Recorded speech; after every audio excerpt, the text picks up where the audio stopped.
Halo para pendengar dimanapun kalian berada. Selamat datang kembali di konten Kata Mereka. Kata mereka, bukan kata saya, Bapak. Tolong, kata mereka. Hei, ngerti kan arti kata mereka? Iya. Kali ini gue bakal baca review jelek dari anime Suzume no Tojimari. Kalau lu bilang gue hatersnya Suzume Tojimari, kurang haters apa lagi nih? Ini. Nah, gue penasaran nih, kira-kira seperti apa ya komentar orang yang ngasih review negatif ke anime Suzume no Tojimari. Gue udah punya bayangan karena gue udah sempat bahas kan. Gue kasih beberapa poin kurangnya menurut gue. Dan apakah poin yang gue bilang kurang itu dibawa ke review-review ini atau tidak? Mari kita cek lah. Wow, cuma 2 GG. Cuma 2 orang yang kasih not recommended. GG. Mantap. Gua nggak nyangka nih, apakah karena masih baru atau gimana nih? Cuma 2 loh. Apa mungkin reviewnya masih sedikit ya? Kalau misalnya ada 100 orang yang bilang bagus dan ada 2 orang sendiri nih yang bilang jelek, apakah emang beneran jelek atau so elit gitu? Bentar, kita lihat ada berapa review sebenarnya. Kok bisa cuma 2 gitu loh. Ternyata memang masih dikit yang bikin review. Pantas cuma 2. Ya udah, kita lihat aja lah. Cuma 2 ini. Kemungkinan karena belum ada bajakannya nih, makanya sepi. Kalau udah ada bajakannya bakal rame. Setidaknya yang ngasih not recommended nih berarti udah nonton lah di bioskop. Ayo mari kita baca review pertama ya. Ini lumayan pendek nih. Seperti biasa gue bakal baca dulu, setelah itu gue jelasin apa sebenarnya yang pengen disampaikan di poin-poin ini. Di paragraf pertama, paragraf kedua. Gue baca dulu ya. Oke, jadi paragraf pertama tuh dia pengen ngomong kalau dia ini tinggal di Tokyo. Dan dia ngomong kalau dia tuh tidak seneng. Dia merasa tidak nyaman lah nonton filmnya Makoto Shinkai yang ceritanya tuh membosankan untuk ketiga atau keempat kalinya lah. Artinya mungkin di 4 film terakhir atau 3 film terakhir Makoto Shinkai, bagi dia tuh semua ceritanya itu sama-sama membosankan. Nah, dia bahkan ngomong nih kalau di sini dia dengan temannya bahkan sampai menggerutu dan pengen banget keluar setelah 30 menit film ini dimulai. Bahkan temannya itu sampai ketiduran sekitar sejam karena sudah tidak bisa menahan rasa bosannya. Gua juga ya, kalau mau jujur, gue tuh juga sebenarnya sempat ketiduran nonton Suzume no Tojimari. Tapi gue ketiduran tuh di nonton kedua, bukan nonton pertama. Nonton pertama gue fokus, nonton kedua tuh gue udah lah. Nah, nonton kedua kan gue nonton dikali-kali 1. Jadi gue tuh awal-awal tuh ngantuk banget, Pak. Aduh, gue udah nonton lagi, nonton ulang, speed 1, tidur lah. Tidur. Tapi masuk di bagian serunya, itu gue langsung bangun. Gara-gara soundnya kali-kali 1 emang bagus, baru besar banget lah. Yang waktu cacing mau jatuh lah segala macam itu kan soundnya gila-gilaan tuh. Gua bangun, Pak, yang ngantuk itu bangun. Ini bisa-bisanya dia tidur suara keras begitu. Antara mungkin waktu dia nonton tuh suaranya kecil, atau emang saking membosankannya biar suara sekeras apapun tidak bisa untuk bikin dia bangun gitu. Makanya dia sampai ketiduran. Di sini juga dia ngomong lebih spesifik kalau masalah dari film ini adalah ceritanya yang membosankan dan sangat repetitif. Dan juga dia ngasih tahu nih, kalau kalian adalah para gadis yang menonton film ini dengan harapan bisa melihat laki-laki imut, sayang sekali selama 90% film ini laki-lakinya berubah jadi kursi. Lanjut ya, gua baca paragraf kedua. Nah, paragraf kedua ini dia pengen ngomong kalau Suzume no Tojimari itu adalah versi aneh dari Howl's Moving Castle. Nah, Howl's Moving Castle tuh filmnya Ghibli. Nah, dia bilang tuh kalau mirip lah kayak Howl's Moving Castle, cuma ini ditambah dengan pemandangan dengan gambar 4K. Dan juga ada beberapa lens flare yang ditambahkan untuk menutupi plot hole-nya. Nah, plot hole-nya tuh kemungkinan di permasalahan itu, permasalahan bootstrap paradox. Itu kan memunculkan banyak banget plot hole ya, dalam tanda kutip. Nah, dia juga ngomong nih kalau karakternya annoying. Nah, kemungkinan karakter yang annoying tuh Suzume. Ini juga sering dibilang sebagai salah satu kekurangan Suzume no Tojimari karena katanya romance-nya tuh maksa. Di sini juga dia ngomong kalau romance-nya itu aneh dan kualitas animenya terlihat menurun karena ada banyaknya penggunaan CGI yang aneh yang terlihat datar dan tak hidup. Nah, ini berarti seperti yang di konten gua kan bilang tuh kalau ada CGI di film Suzume no Tojimari, CGI-nya tuh di background orang yang jalan-jalan sama waktu naik mobilnya Serizawa, itu ada CGI di situ. Nah, ini kemungkinan yang dia maksud. Nah, di sini juga dia ngomong nih, di sini ada romance antara anak sekolah sama anak kuliah yang sepertinya kita disuruh untuk menyemangati hubungan mereka dengan suatu alasan. Nah, kenapa dia ngomong kayak gini? Karena setahu gue ya, di Jepang tuh hubungannya Suzume sama Soto tuh bisa dibilang underage deh kayaknya ya. Di Jepang tuh topik-topik kayak gini tuh sebenarnya rada-rada sensitif gitu. Kalau gap umurnya lumayan jauh. Mungkin karena dia tinggal di Tokyo, dia merasa aneh nih sama romance-nya. Kenapa dipasangkan nih? Satunya anak SMA, satunya anak kuliah. Beda kayak Kimi no Na wa kan sama-sama SMA, walaupun Mitsuha sebenarnya kan lebih tua. Cuma pada saat movie itu diceritakan, Mitsuha sama Taki kan sama-sama SMA. Sama juga kasusnya kayak Tenkinoko, sama-sama SMA, si Hina dengan Hodaka. Nah kalau di Suzume kan satunya SMA, satunya kuliah, malah kuliahnya udah mau lulus pula si Sota kan, karena dia mau jadi guru. Artinya tuh bedanya lumayan jauh antara 4 atau 5 tahun gitu. Nah jatuhnya tuh bisa dibilang underage. Setahu gue itu isu yang lumayan inilah sensitif kalau di Jepang. Nah dia juga ngomong nih, movie ini dipuji-puji nih karena berhasil menghandle permasalahan tentang trauma. Padahal permasalahan tentang trauma itu hanya muncul di 5 menit akhir filmnya. Nah intinya dia pengen ngomong terakhir nih, kalau ini adalah salah satu anime movie paling jelek yang pernah dia lihat. Nah, gitu. Jadi dia pengen ngomong nih kalau, wah, Suzume ini salah satu anime movie paling jelek yang pernah gue lihat. Ya lumayan keras sih. Kalau kita lihat komennya ya, gue bisa memahami kenapa dia ngomong kalau romansnya aneh. Karena gue juga pun di beberapa titik merasa kayak aneh juga romansnya. Kayak serba tiba-tiba gitu. Seperti yang gue jelasin di video kan, Sota tiba-tiba suka sama Suzume, Suzume juga tiba-tiba suka sama Sota. Kayak kerasa aneh gitu. Cuma kalau mau dicari jawabannya mah tinggal bilang aja takdir. Karena kan bootstrap paradox, artinya kan udah takdir aja nih yang ngebuat mereka saling suka. Makanya semuanya serba tiba-tiba.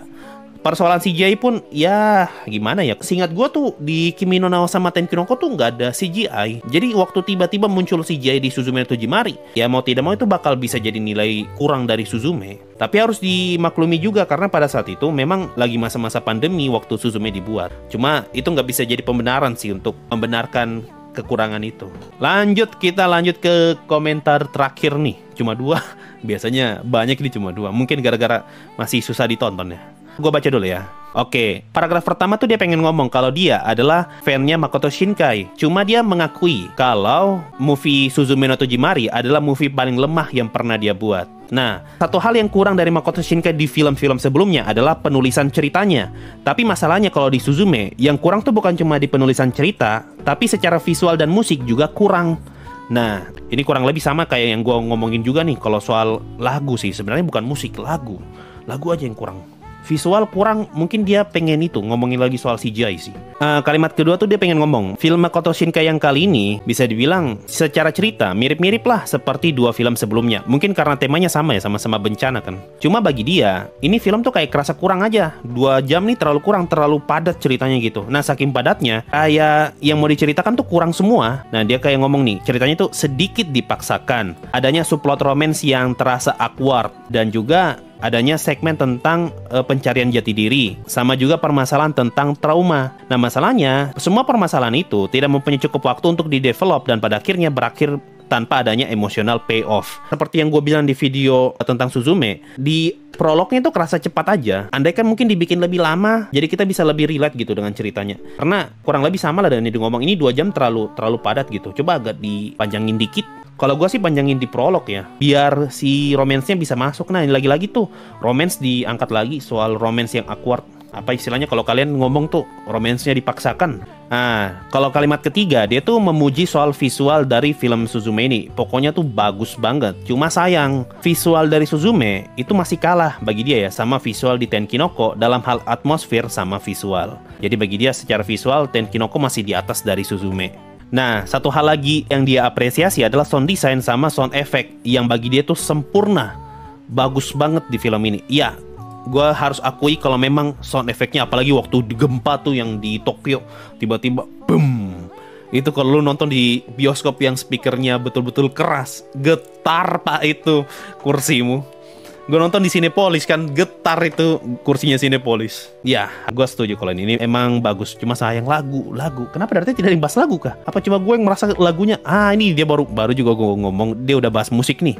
Nah ini, gue baru juga ngomong tadi. Dia di sini dia komentari soal musik. Intinya dia pengen ngomong musiknya ada, cuma rasanya tuh kayak kurang gitu. Tidak sebagus seperti Sparkle ataupun Grand Escape. Sparkle ya. Sparkle tuh berarti Kimi no Na wa. Grand Escape tuh berarti Tenkinoko.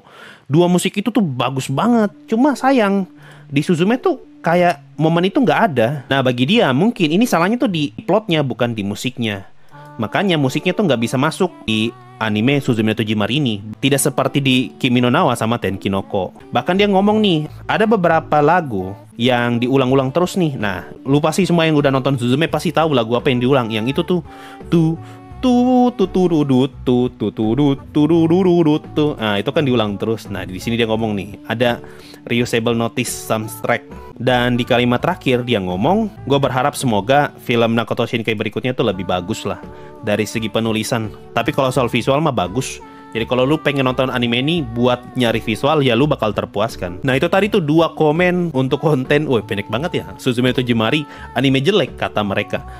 Dari hal ini sih bisa kelihatan ya, semuanya itu sama sih. Lagi-lagi soal romance, yang paling berulang dari 2 komen ini itu romance. Bagi mereka romance-nya itu tidak terasa. Tapi harus diakui memang Suzume Tojimari itu tidak seromance Tenkinoko sama Kimi no Na wa kan. Seperti yang gue bilang di video, ini kayaknya bukan romance ini. Ini lebih ke petualangan yang kebetulan ada romance-nya di tengah-tengah. Prediksi gua, ini mungkin karena Makoto Shinkai udah terkenal sama film yang emang nuansanya romance. Jadi orang tuh ekspektasinya romance-nya minimal bakal sebagus film-film sebelumnya. Tapi ternyata enggak nih, di Suzume Tojimari malah arahnya jadi beda. Masalahnya namanya Makoto Shinkai dulu udah terkenal sama cerita-cerita romance sama lagu-lagunya yang bagus. Tapi 2 hal itu yang malah hilang di Suzume Tojimari. Jadi orang-orang yang punya ekspektasi sama filmnya Makoto Shinkai berikutnya mungkin bisa kecewa lah. Tapi kalau lu mungkin baru pertama kali kenal Makoto Shinkai di Suzume Tojimari, kayaknya lu nggak bakal merasa sekecewa orang-orang yang udah pernah ngikutin Makoto Shinkai. Romance hanya pemanis. Ya, mungkin bisa dibilang romance hanya pemanis, tapi masalahnya pemanisnya tuh kayak dipaksakan gitu.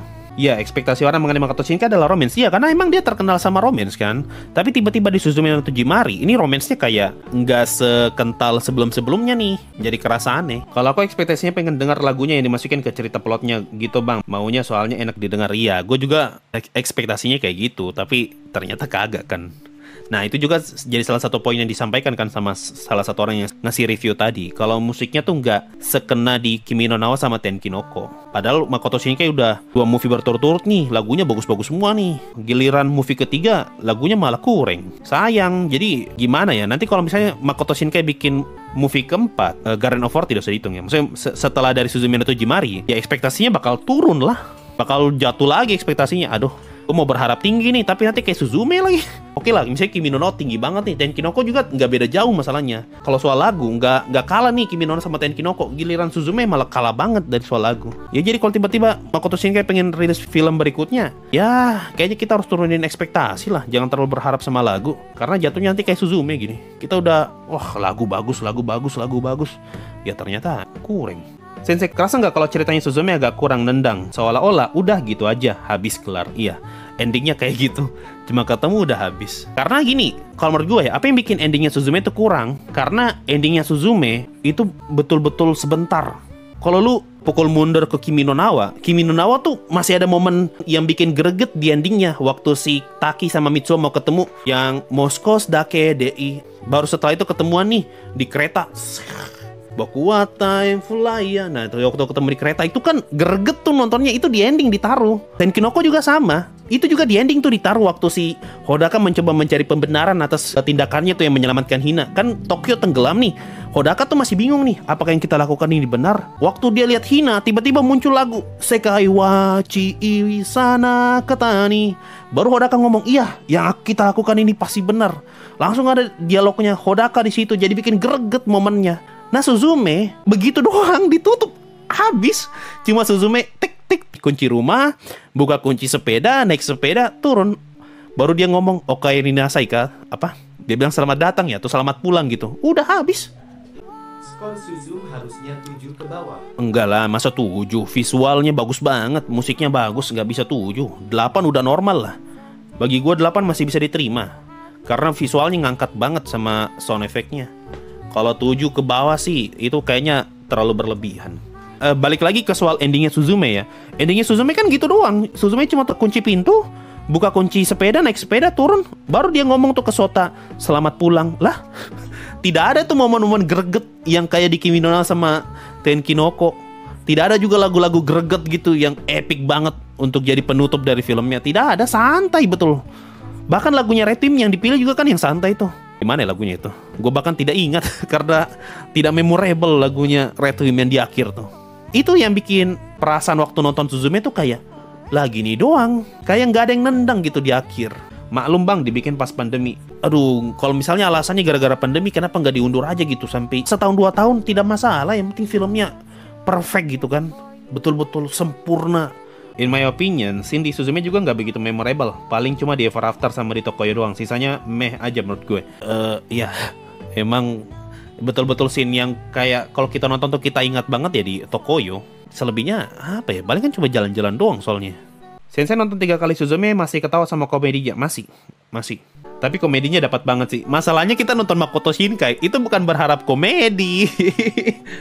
Iya, harus diakui komedinya dapat. Cuma siapa coba orang yang masuk, wah, aku mau menonton film Makoto Shinkai, jauh-jauh ke bioskop ingin melihat komedi. Tidak ada. Siapa coba yang menonton harapannya dapat komedi? Tidak ada. Siapa? Lagu pas Serizawa enak bang buat gue menikmati. Lagu pas di Serizawa tuh asik emang. Kayak ngasih feel yang segar gitu di filmnya Makoto Shinkai. Cuma, ayolah, kenapa nggak bisa diposisikan di tempat lain gitu? Berharap ada cameo karakter di film sebelumnya atau aku nggak lihat? Ya, gue tuh sebenarnya berharap ada cameo. Gue jujur ya, waktu gue pertama kali nonton gue tuh udah excited nih. Oh, ini pengen ke Tokyo nih. Banjir nggak? Ya nggak banjir. Kecewa gitu, ya nggak banjir, coba banjir gitu ya. Jauh-jauh ke Makassar buat nonton komedi, ya emang badut, jauh-jauh cuma buat nonton komedi. Kalau ada cameo sih, nih film berasa kayak kebantu cameo doang. Nggak juga, itu berarti konsisten gitu ceritanya Makoto Shinkai kalau ada cameo. Emangnya cameo bisa apa sih? Cameo cuma numpang lewat doang. Tenkinoko kan nggak otomatis jadi bagus gara-gara ada Taki sama Mitsuha kan. Cuma numpang lewat oke lah bikin nge-hype gitu, tapi ngebantu cerita juga kagak lah. Yang ngegendong ceritanya Tenkinoko kan tetap masih itu. Mereka berdua juga, bukan cameo-nya. Ya, itulah tadi untuk konten Suzume no Tojimari anime jelek kata mereka, yang ternyata cuma ada 2 orang. Ya, ini mungkin karena masih baru ya animenya.